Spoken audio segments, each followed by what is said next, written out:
Okay, girls, so the second part of your homework was to answer the questions in changing states in page 6 in your matter and mixtures theory. So the question, let me just go here to the document. So the first one question is, what is the name of the process when a solid changes into a liquid? So from solid to liquid, and the answer is A, melting.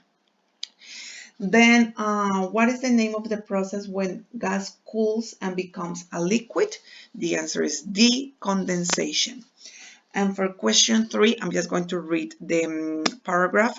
You can see underlined the words that I put into each one of the spaces. So, the particles in a solid are held in fixed positions, but each particle is wobbling back and forth.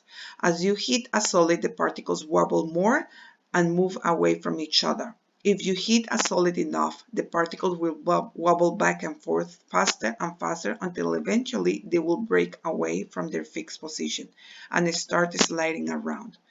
When this happens, they have changed states. So this is important. Is when the particles start behaving in a different way. When they break away, is that it has changed state. It's now a liquid. If you then heat the liquid enough, the particles will fly right out of the group and not be close to each other anymore. When this happens, they have changed states. It's now a gas. Okay? Good. So now in your books, again, I want you to copy these answers. I don't think you have them, but I want you to keep copy into your notebooks. So please do that. Pause here. And I also want you to copy this diagram. So we did this diagram a few weeks ago, and we talk about how when we have solid, liquid, and gases, so from a solid to become a liquid, it has to melt. From the liquid to become a solid, it has to freeze. And we talk about water and ice, this being water and this one being ice. In the same way, when I have liquid and I heat it up and it changes into gas, vaporization is the process of what is happening here. And when the gas cools down and becomes water again, it becomes condensation, okay? But we also did a demo and you did a little bit of reading in your theory about what happens with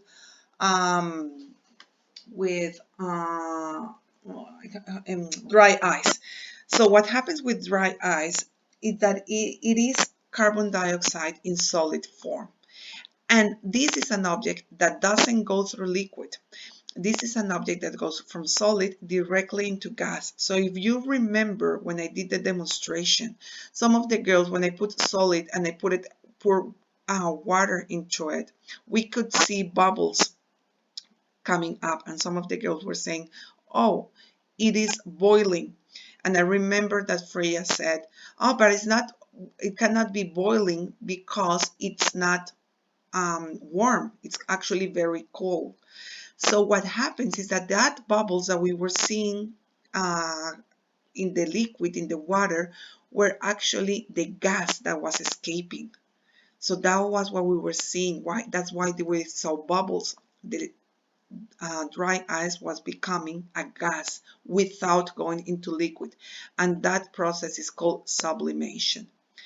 And the opposite of sublimation is what is called deposition. So now you have your complete diagram, and I want you to copy this into your notebooks, girls.